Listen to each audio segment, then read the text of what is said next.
Happy Monday to you, Cross Church family. Hope you're doing well this morning. I want to hopefully get our week started off right with some scripture reading, a couple stories that I'm going to tell you that I've been going through and been dealing with the last couple weeks, and we'll go from there. And I hope that this finds you well, and hopefully it'll maybe give you something to ponder on, dwell on, to get you through your week coming up. But most of you guys know that I'm the head football coach at Irving Middle School here in Norman, and this is my second year doing that. I took over from my brother, who just basically left the program in shambles. I had to pick up all the pieces, hire new coaches, new uniforms. No, I'm kidding. No, he did a great job, but I took over from what he did for the last several years, and it's been a great couple years. But I had an experience at practice the other day, and it was just a truly devastating thing that happened to one of our players. We had a player that broke his arm during practice, and it was one of those breaks that was very, very serious. 911 was called. I mean, it was surgery the same day. They had to reset it. All the things that you could experience with a bad arm break, and it was just a bad couple hours for our football team. It was a bad couple days for our player that was injured as well. I'm glad to say that he is doing well. His surgery was successful. They were able to reset his arm and all the good things, and he should be good to go in about 2 weeks. But it was just a bad moment for our team. But as I look back upon it, as we as a coaching staff talked about, what this meant for our team going forward, and what we saw from our players and their response to this was how unified they became during this event, during practice and the days after.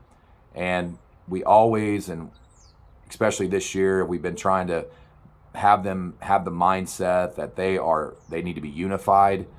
They don't need to have this individualism mindset about them. And sometimes, especially during the year, we had this mindset that we were going to do our own thing. We're going to pull our own rope in a different direction, and we're really trying to get them to buy into the fact that we all need to be pulling on the same rope, be unified as a family, and do the right things to be successful, not only on the field, but off the field. And what was amazing about what happened after our player was hurt is just how much I understood and looked back after that event that they cared and loved for each other.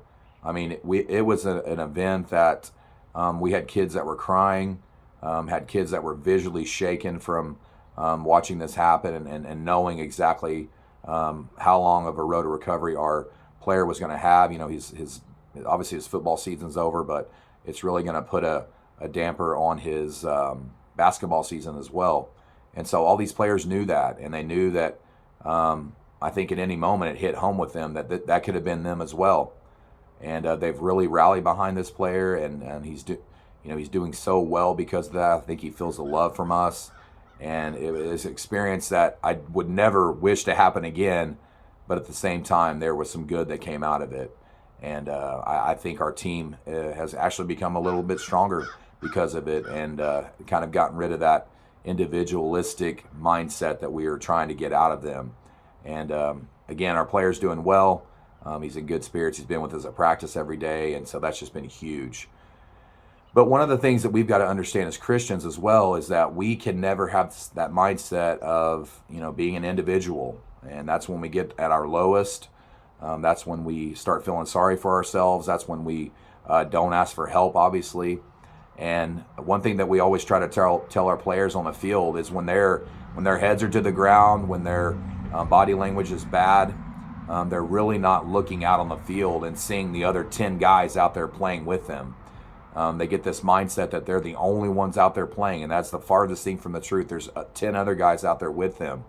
And sometimes we need to look up and look around and understand that there's other people out there dealing with the same things that we're dealing with on the field and off the field, and we've got to lean on those people. And I think that, since all the COVID things have happened, and we've just been hit hard by COVID with death and sickness and all the things that have come through that, and we've got to know that at the same time, what has happened as well is that there's been this mindset that it's okay to be an individual. It's okay to seclude yourself and do things that you're alone and get away from people. And that's something that's not good for your mental health. Depression's up, suicide's up. All the things that have been an offset or a result of COVID have been because of a lot of the seclusion that we've experienced as a society.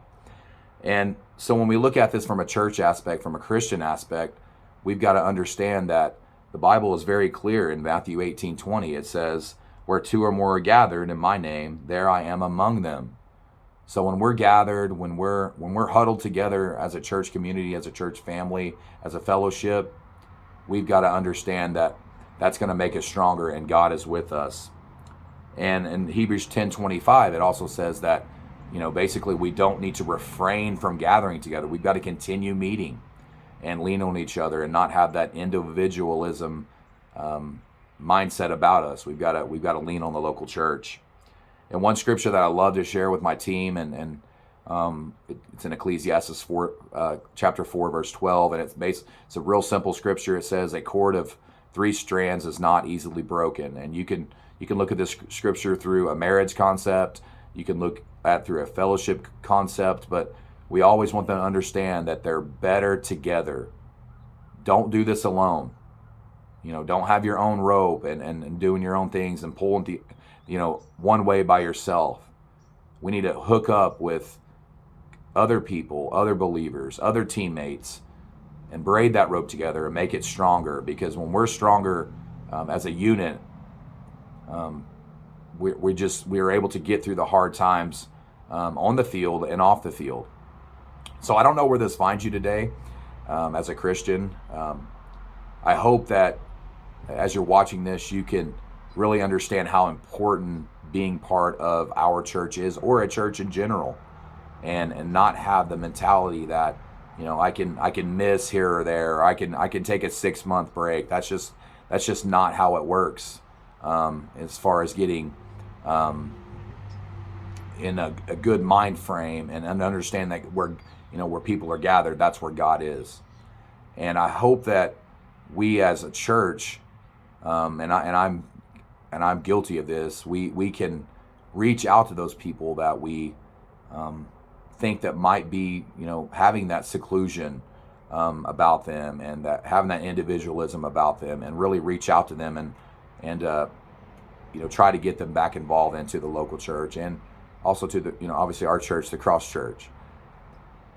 So I want to tell you guys I love you, and I hope you have a great week. And don't do this alone. Do it together. Let's braid these ropes together, tie on together, make a knot, and get through this life together, because we need each other. Love you guys. Have a great week. Take care.